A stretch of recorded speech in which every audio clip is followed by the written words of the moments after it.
Cuando estudias la historia oficial, da la impresión de que la historia de algunos países fue escrita con mucho detalle, mientras que la historia de continentes enteros fue simplemente olvidada o ignorada. Uno de esos continentes es África. Oficialmente, la colonización del mundo comenzó en 1492, cuando los conquistadores españoles colonizaron las primeras islas del Caribe. En ese mismo tiempo, justo bajo las narices de Europa, había un enorme y rico continente, donde, oficialmente, vivían nativos armados, en el mejor de los casos, con arcos y flechas. Sin embargo, por alguna razón, este continente no fue tocado durante 386 años, y solo después de 1884 se empezó a dividir en colonias. La colonización de América del Sur y Central comenzó oficialmente hace más de 500 años. Está detalladamente descrito cómo los conquistadores hacían pedazos a los aborígenes locales, cómo redactaban leyes que obligaban a los nativos a entregar una cantidad determinada de oro. Si alguien no cumplía, le amputaban las manos y lo dejaban regresar a su aldea, donde él y su familia morían de hambre, ya que el sostén de la familia no podía trabajar. Estas hazañas de los españoles están muy bien documentadas, se conocen los nombres de los líderes locales y los nombres de los примечательную историю, случившуюся по версии официальных историков чуть меньше 500 лет назад. Oficiales, sucedió hace poco menos de 500 años, en 1532. El conquistador español Francisco Pizarro, quien había desembarcado previamente en las costas de Perú, capturó al gobernante inca Atahualpa. Pizarro recordaba cómo otro famoso conquistador, Cortés, con un pequeño ejército había logrado conquistar toda México y destruir el estado azteca. Así que Pizarro también soñaba con conquistar nuevas tierras. Sabía que sería más fácil derrotar al pueblo sin su líder. A través de un emisario, convenció a Atahualpa de que fuera al campamento español. Cuando el gobernante, acompañado por 7,000 compañeros desarmados, entró en Cajamarca, Pizarro los atacó. Al final, capturaron al gobernante y los españoles mataron a casi todos sus acompañantes. Atahualpa fue encerrado en una casa separada, encadenado, esperando su liberación. El gobernante inca prometió a Pizarro llenar de oro toda la habitación en la que se encontraba y llenar de plata, 2 veces, otro edificio adyacente de tamaño ligeramente menor.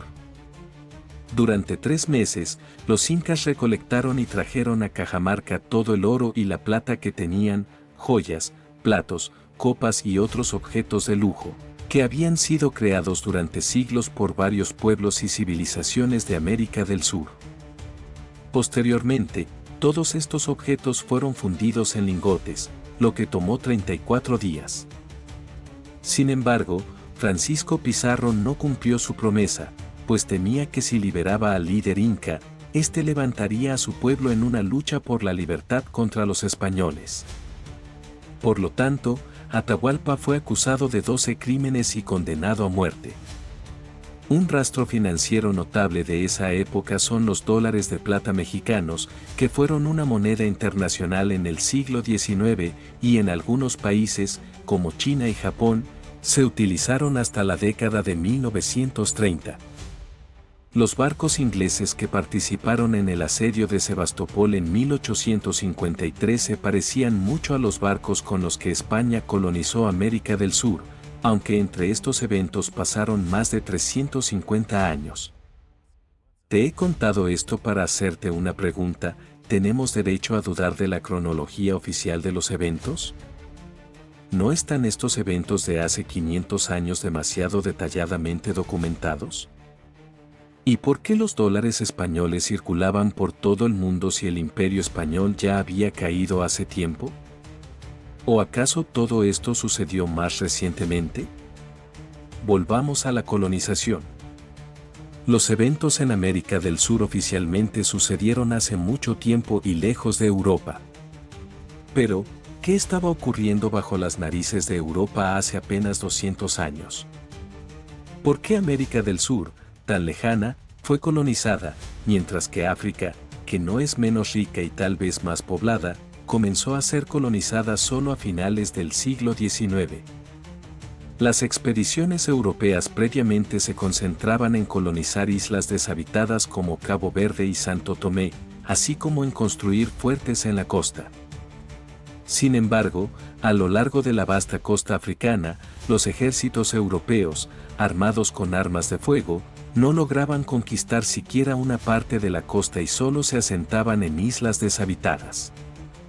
Pero todo cambió drásticamente en 80 años, en la segunda mitad del siglo XIX, especialmente después de la Conferencia de Berlín de 1884. El proceso de colonización de África adquirió tal magnitud que fue denominado la Carrera por África. Prácticamente todo el continente, excepto Etiopía y Liberia, que se mantuvieron independientes, fue dividido entre varias potencias europeas hacia el año 1900, Reino Unido, Francia, Alemania, Bélgica, Italia. España y Portugal conservaron y ampliaron sus antiguas colonias. El principal resultado de la Conferencia de Berlín fue el principio de ocupación efectiva, que instaba a los países a explotar los recursos de sus colonias y ponerlos en circulación. Si no podían explotar los recursos por sí mismos, debían permitir a otras potencias y sus carteles acceder a esos recursos. Este principio impulsó aún más la colonización del continente y en 10 años, hacia 1895, los únicos estados soberanos en África al sur del Sáhara eran Etiopía y Liberia. ¿Por qué África no fue colonizada antes de 1884? Los investigadores independientes plantean diferentes teorías. Una hipótesis sostiene que, hasta mediados del siglo XIX, África era un poderoso estado con una población blanca.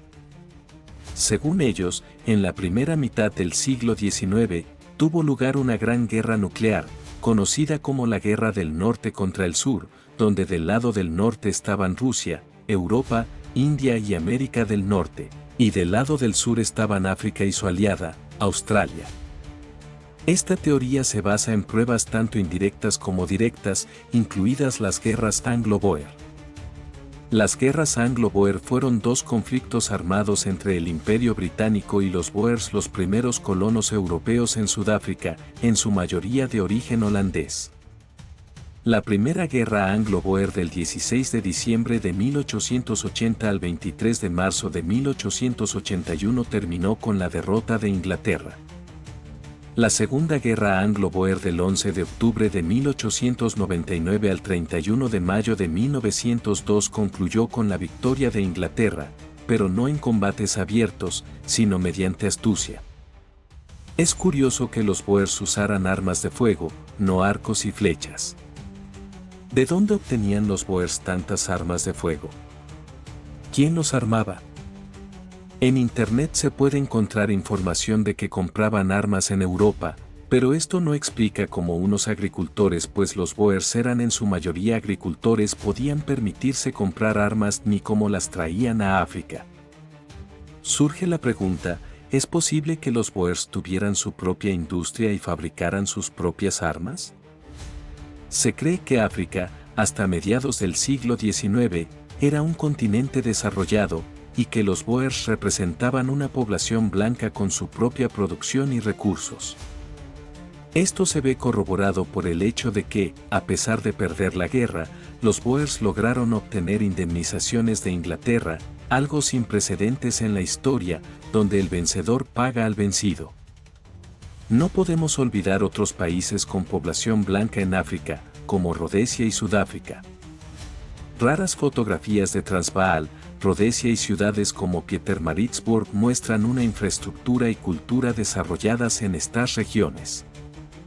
Esto desafía las nociones tradicionales de que África estaba habitada solo por tribus primitivas antes de la llegada de los europeos. Es interesante también considerar el proceso de colonización en un contexto global. Mientras los ingleses tomaban territorios, el mundo continuaba luchando por el dominio. Por ejemplo, Alemania colonizaba activamente Togo y Camerún, y su flota anclaba en las costas de Nueva Guinea. Francia luchaba con China y tomaba territorios en Vietnam y Annam. Inglaterra, por su parte, se anexaba Birmania.